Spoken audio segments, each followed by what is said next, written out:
दोस्तों इस वीडियो में बात करेंगे कि आप अपनी संपत्ति जो बाप दादा की संपत्ति है अथवा जो पैतृक संपत्ति जो है वो आप अपने नाम कैसे करवा सकते हैं, क्या प्रोसेस होता है और पैतृक संपत्ति जो है वो आपके नाम कब आ जाती है। साथ में बात करेंगे दूसरे पॉइंट पर कि उत्तराधिकार द्वारा दाखिल खारिज कैसे होता है और यह कब होता है। तीसरे पॉइंट पर बात करेंगे कि बाप दादा की संपत्ति कब आपके नाम नहीं आती है। देखिए ये जो लास्ट वाला पॉइंट है ये इसी के ऊपर है कि अगर मान लीजिए कोई पैतृक संपत्ति है, भले ही आप उत्तराधिकारी हैं, भले ही आपके जो भी बाप दादा हैं वो एक्सपायर हो गए हैं, भले ही आप उत्तराधिकारी हैं, तो कब वह संपत्ति आपके नाम नहीं आएगी, किन कारणों से नहीं आएगी। चलिए वीडियो शुरू करते हैं। दोस्तों इससे पहले आपसे प्लीज़ रिक्वेस्ट है कि मेरे ऑफिशियल इंस्टाग्राम अकाउंट की जो लिंक जो है वो वीडियो की डिस्क्रिप्शन में दी गई है, आप वहां पे इंस्टाग्राम पर मुझे ज़रूर फॉलो करें। दोस्तों मैं आपको जानकारी दे रहा हूं तो बदले में आप इतना तो करें ही कि मुझे इंस्टाग्राम पर आप ज़रूर फॉलो करें। तो चलिए वीडियो शुरू करते हैं। देखिए सबसे पहले मैं आपको बता दूं कि इस वीडियो में मैंने जो बात की है कि बाप दादा अथवा पैतृक संपत्ति अपने नाम कैसे करवाएं, तो देखिए जब वो एक्सपायर हो जाते हैं, ठीक है, तब की बात की गई है। जैसे मान लीजिए जो एक्सपायर हो जाते हैं, जो विरासत की संपत्ति होती है उसे अपने नाम कैसे करवा सकते हैं। ठीक है, जीते जी आपके नाम संपत्ति तो हो ही नहीं सकती, ठीक है, चाहे पैतृक संपत्ति हो चाहे सह संपत्ति हो। चलिए बात करते हैं, आपको बताते हैं कि जैसे मान लीजिए कोई भी आपकी पैतृक संपत्ति है, बाप दादा की संपत्ति जो है वो आप उनके एक्सपायर होने के बाद आपके नाम कैसे आएगी, कैसे शो करेगी, आप उसे अपने नाम कैसे करवा सकते हैं। तो देखिए इससे पहले समझना होगा आपको दाखिल खारिज की प्रक्रिया के बारे में। देखिए दाखिल खारिज जो होता है वो दो प्रकार से होता है। जब भूमि के कब्जे में कोई परिवर्तन होता है तब दाखिल खारिज होता है, और दाखिल खारिज जो होता है वो दो प्रकार से होता है। ठीक है, पहला तो है उत्तराधिकार द्वारा। जैसे मान लीजिए आपके पिताजी एक्सपायर हो गए हैं, ठीक है, अब पिताजी के बाद आप उत्तराधिकारी हैं, ठीक है, तो अब भूमि के कब्जे में परिवर्तन होगा। पहले भाई पिताजी कब्जा किए थे, अब आप करेंगे, ठीक है। जब भूमि के कब्जे में परिवर्तन होगा तो वहां पे उत्तराधिकार द्वारा दाखिल खारिज होगा, ठीक है। और दूसरा जो होता है वो होता है अंतरण द्वारा, यानी कि जब आप रजिस्ट्री करवाते हैं तब एक दाखिल खारिज होता है, या मान लीजिए जब कोई आपके बाप दादा जब एक्सपायर हो जाते हैं, जब पैतृक संपत्ति आपके नाम आती है तब दाखिल खारिज की प्रक्रिया होती है। तो जो पैतृक संपत्ति आपके नाम आती है वह आती है उत्तराधिकार द्वारा दाखिल खारिज, ठीक है। उत्तराधिकार मामले में जब दाखिल खारिज होता है तो उस प्रक्रिया के अनुसार जब वो जमीन जो है वो आपके नाम आ जाती है। देखिए मैं आपको और स्पष्ट बता दूं कि देखिए जब वो कोई संपत्ति का अंतरण होता है, यानी कि कोई संपत्ति आप रजिस्ट्री कराते हैं, ठीक है, तब आप क्या करते हैं भाई, रजिस्ट्री जब आप करा लेते हैं तब जो जिसने आपको ज़मीन बेची है वो उस ज़मीन से हटेगा और आप उस पर आएंगे, ठीक है, आपका वहाँ पर कब्जा होगा। रजिस्ट्री तो आपने करा ली, फिर आपको कराना पड़ता है दाखिल खारिज, यानी कि जब जो खतौनी जो है वहाँ पर किसका नाम दर्ज होगा, वही उसी व्यक्ति का नाम दर्ज होगा जिसने ज़मीन बेची है, ठीक है।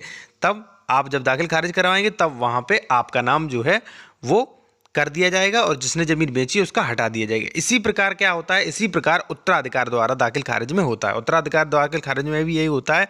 देखिए अब बात करते हैं उत्तराधिकार द्वारा दाखिल खारिज कैसे होता है, यानी कि जब जो भी आपकी पैतृक संपत्ति है वो आपके नाम कैसे आएगी। जब कोई व्यक्ति उत्तराधिकार द्वारा किसी जोत पर कब्जा करता है तो कानूनगो ऐसी जांच करेगा जो निर्धारित हो, और यदि मामले में किसी भी प्रकार का विवाद नहीं है तो उसका नाम वार्षिक रजिस्टर यानी कि खतौनी में दर्ज करेगा, ठीक है।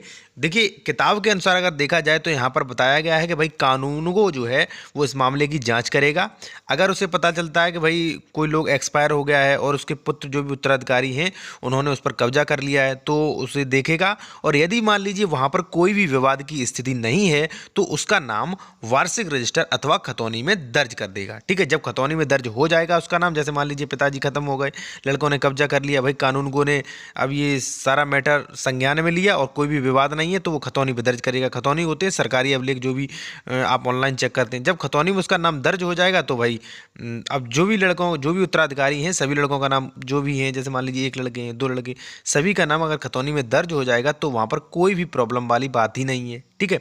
चलिए आगे जानते हैं। सुपरवाइजर कानूनगो का यह कर्तव्य होता है कि जब उसे पता चले कि जो भी जोतकार है उसकी मृत्यु हो गई है और उसके उत्तराधिकारी हैं, ठीक है, वो कब्जा कर लिया है, तो वहां उसकी जांच करे। यदि उत्तराधिकार विवाद रहित है तो मृतक का नाम काटकर उत्तराधिकारियों का नाम दर्ज कर दे। फिर से वही बात, ठीक है। लेकिन अधिकतर मामलों में क्या देखा जाता है, भाई जो भी लेखपाल हैं या मान लीजिए जो भी कानूनगो हैं, वो बिना पैसे लिए कोई भी काम नहीं करते। ये सत्य बात है, बिल्कुल सही बात है। फिर क्या करना पड़ता है, जो भी लोग होते हैं भाई खुद तहसील भागकर जाते हैं, फिर वहाँ पर उन्हें उत्तराधिकारी को यानी कि उत्तराधिकारी के तौर पर सबूत देने के लिए परिवार रजिस्टर की नकल और जो भी मृतक है उसका मृत सर्टिफिकेट, ये डॉक्यूमेंट्स देने पड़ते हैं, तब जाके कहीं दाखिल खारिज होता है। वो भी अगर मान लीजिए जो भी ज़मीन है जिसका वो जो भी ज़मीन है, जो भी विरासत की ज़मीन है वो अपने नाम करा रहे हैं, अगर वो ज़मीन उस पर कोई किसी भी प्रकार का विवाद नहीं है, तब जाके वो ज़मीन जो है वो आपके नाम की जाएगी।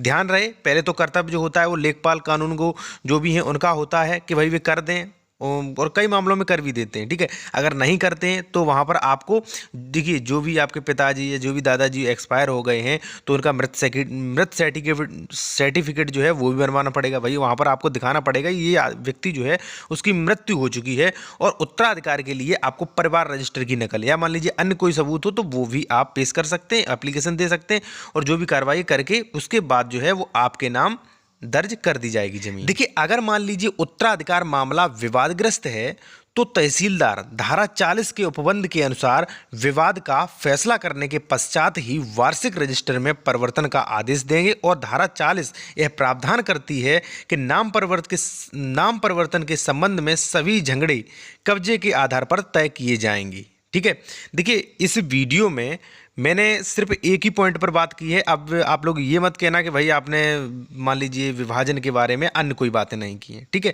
तो इस वीडियो में मैंने मेन पॉइंट पर बात की है कि भाई जो है ज़मीन कैसे नाम आती है वो मैंने आपको बता दिया है। अब बात करेंगे सबसे लास्ट पॉइंट पर कि जो आपके बाप दादा अथवा पैतृक संपत्ति जो है वो आपके नाम कब नहीं आ सकती है। देखिए, सबसे फर्स्ट पॉइंट है कि विवादित होने की स्थिति में। मान लीजिए आपके जो पैतृक संपत्ति जो पिताजी के नाम है, अगर मान लीजिए वहाँ पर कोई विवाद है या मान लीजिए कोई केस चल रहा है, ज़मीन विवादग्रस्त है, तो उस स्थिति में वो संपत्ति जो है वो उत्तराधिकारियों के नाम नहीं आएगी, पहली कंडीशन। दूसरी कंडीशन है, अगर आपकी जो भी पैतृक संपत्ति जो है वो जो आपके बाप दादा की संपत्ति जो है, अगर उन्होंने पहले ही किसी को वसीयत कर दी है, तब भी वो संपत्ति आपके नाम, चाहे भले ही आप उनके उत्तराधिकारी हैं, आप उनके लड़के हैं, फिर भी वो संपत्ति नहीं आएगी। लेकिन वसीयत में कुछ कंडीशंस हैं।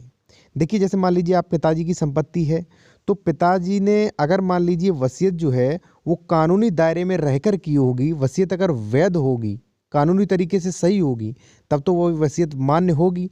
अगर मान लीजिए वो वसीयत जो है अवैध है, या जैसे मान लीजिए आपके पिताजी ने जो पैतृक संपत्ति जो थी, जो विरासत से संपत्ति चली आ रही थी, उसकी वसीयत किसी को कर दी, तो वहाँ पर तो आप कोर्ट में चैलेंज कर सकते हैं और वो वसीयत खारिज करवा सकते हैं, क्योंकि जो पैतृक संपत्ति जो है उसकी वसीयत नहीं की जा सकती है।